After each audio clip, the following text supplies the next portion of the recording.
Opinion: Pakistan's political awakening demands a new U.S. approach. For nearly 8 decades, the U.S.-Pakistan relationship has been defined by transactional, security-driven alliances, with successive American administrations consistently aligning with Pakistan's military rulers from Ayub Khan to Pervez Musharraf, and now Field Marshal Asim Munir. This client-master dynamic has prioritized U.S. strategic interests, from Cold War containment to counter-terrorism, but at the expense of democratic development and public trust within Pakistan.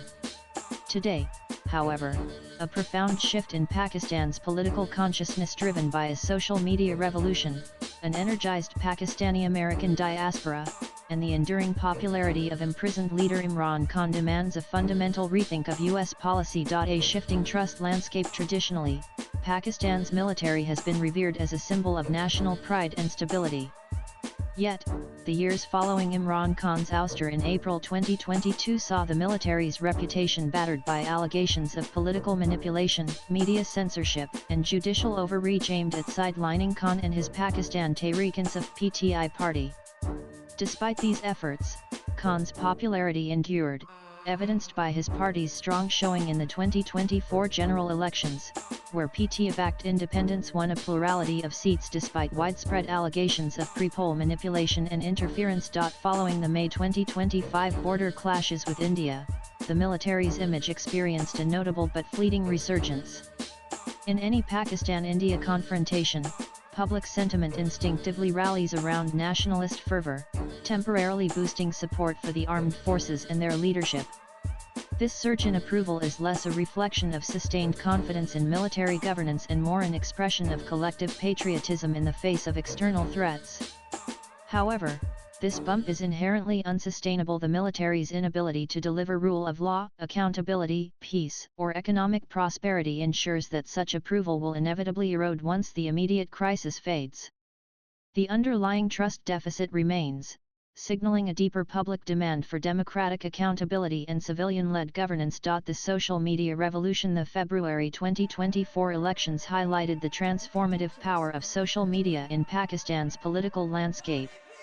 Despite Khan's imprisonment and severe restrictions on T's campaign, digital platforms enabled pro-democracy voices to bypass censorship and mobilize support among Pakistan's 150 million smartphone users, 60% of whom are youth.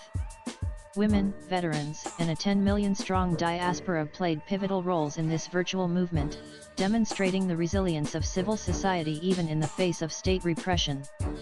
Attempts by authorities to ban platforms like X, formerly Twitter, and target overseas activists have largely failed to blunt this digital momentum. The Pakistani-American catalyst. The Pakistani-American diaspora, numbering over 6,25,000, has become an influential force in U.S. politics and a vocal advocate for democracy in Pakistan. Their lobbying has contributed to congressional hearings, the passage of resolutions such as H.Res 901 supporting democracy and human rights in Pakistan, and increased scrutiny of U.S. foreign policy toward Islamabad. The diaspora's activism reflects a broader transnational demand for democratic accountability and has pressured U.S. lawmakers to reconsider the wisdom of unconditional support for Pakistan's military establishment. Imran Khan, enduring symbol of resistance despite solitary confinement and a campaign of legal and media suppression, Imran Khan remains Pakistan's most popular political figure, with approval ratings surpassing those of his rivals. His message of justice, rule of law, and people power continues to inspire millions, both inside Pakistan and among Western human rights advocates. Khan's struggle, recognized by international organizations as involving arbitrary detention, has become emblematic of the broader fight for democratic governance in Pakistan. A pivotal choice for U.S. policy. The convergence of these factors: a military establishment whose popularity surges only in moments of crisis, a vibrant social media-driven civil society, an engaged diaspora, and Khan's enduring appeal signals a new phase in Pakistan's political evolution. As Field Marshal Munir seeks to deepen ties with the Trump administration, the U.S. faces a strategic choice: continue backing a militarized order that relies on fleeting moments of nationalist unity, or support democratic reforms that align with American values of freedom and justice. Supporting an unpopular or authoritarian regime risks alienating a nation of 240 million, where the majority are young and increasingly demand change. By advocating for free and fair elections, upholding human rights, and encouraging the release of political prisoners, the U.S. can help foster a stable, democratic Pakistan that is a genuine partner in the region. Swipe left for next video. The upcoming meetings with senior U.S. officials present a critical opportunity.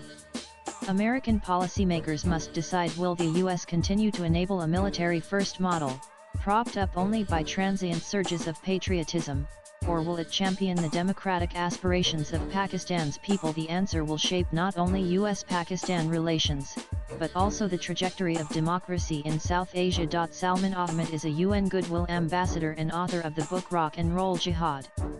Views expressed in the above piece are personal and solely those of the author. They do not necessarily reflect NEWS18's views. Latest blogs.